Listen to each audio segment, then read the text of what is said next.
Hello, Alex. Nandyan ka pa ba? Anyway, as I was saying... Si Laura, sabi mo matapobre siya. I don't agree. You and Laura have been best friends for such a long time, di ba? Alam ko na kung sinong magiging ama ng apo ng mami mo. Sino? Si Dodi. Diyos ko, ano ba namang intriga yan? Hindi intriga. Matagal ko nang nahalata na may gusto sa'yo si Dodi. Hindi nga lang ako sure kaya hindi ko masabi. Well, too bad because I don't like him. At saka itigil mo na yung kakaabogado mo kay Dodi Ramones. After all, sinabi mo nga, ang dapat nating pakasalan lalaki, yung makapagbibigay ng buhay na ganito. Malaking bahay, lahat. Ikaw naman, nagbibiro lang ako. Tara. Basta ako. Pag nalaman kong may girlfriend ang asawa ko, ipinagagawa ko agad ang bahay ko. And I don't care kung milyon ang magastos niya. Huwag lang maubos ang pera niya sa girlfriend niya. Is she your relative, Connie? Oh no, she's Laura's friend, si Ronnie. Hi. Ganda. Assumptionista ka rin ba katulad ni Laura? Ay, No, tita, she's an Atenista. She's taking up international studies. Aba, good school ah. Alam mo, that Ateneo, one of my boys is also an Atenista. Saan ka ba nakatira? ay, Malapit lang dito? Tita, she lives in Corinthian Gardens. Corinthian? Corinthian. Do you know the Buena Vista? Ano naman ang business ng parents mo? bagong business ho. Bagoong! Grabe naman. Sige ho, alis na ho ako kasi may lakad pa ako eh. Excuse us. Ronnie, Bakit ka nagsinungaling? Ano bang drama yan? ayokong mapahiya ka. So kinahiya mo ako, ganun. I just don't want you to feel out of place. Hindi pala ako bagay sa lugar na to. Don't worry, aalis na ako. Alam mo naman lahat ng negosyo. Okay yan. Teka, sandali. Ciao.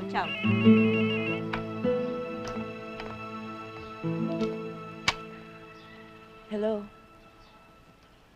Dad, I'm sorry I can't come tonight. Dad, kawawa naman si Mami. Akala ko pa naman nag-promise ka sa kanyang may dinner date kayo mamaya. Busy ako eh. Maybe some other time, okay? Kailan kayo uuwi? Maybe this Friday. Okay? Bye, dear.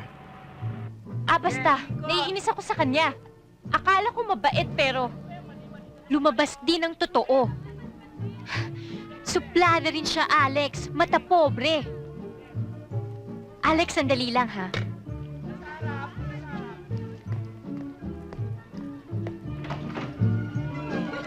Ano ba? Ang ingay-ingay niyo. May kausap ako sa telepono. Ate naman, paalis na kasi sila bukas eh. Kailangan pa nila mag-ensayo. Eh, alam mo naman yung mga hapon na customer, di ba? O sige, papahinaan ko na lang. O sige, ituloy niyo lang, ituloy niyo. Okay na? Oo. Sige, pero sa susunod, ayoko nang tumanggap na may pa-practice dito. Ha? Side! Okay! Hello? Alex? Hello, Alex? Nandyan ka pa ba? Anyway, as I was saying... Si Laura, sabi mo matapobre siya. I don't agree.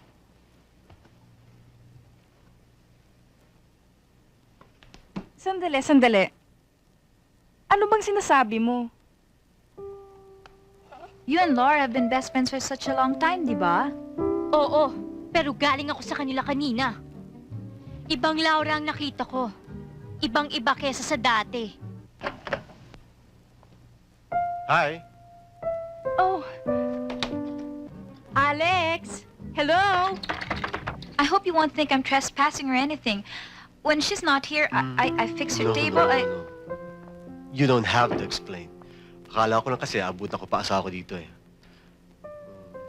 Since she's not here, would you like to go out for coffee? Kung hindi ako makaabala sa ginagawa mo. Sige.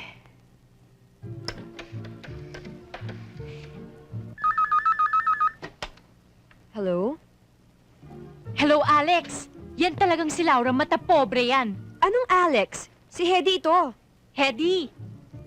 Anyway, yung sinabi ko kanina, yan talagang si Laura, mata pobre yan. Kanina ko lang nalaman yung tunay niyang ugali. Hi! Hi.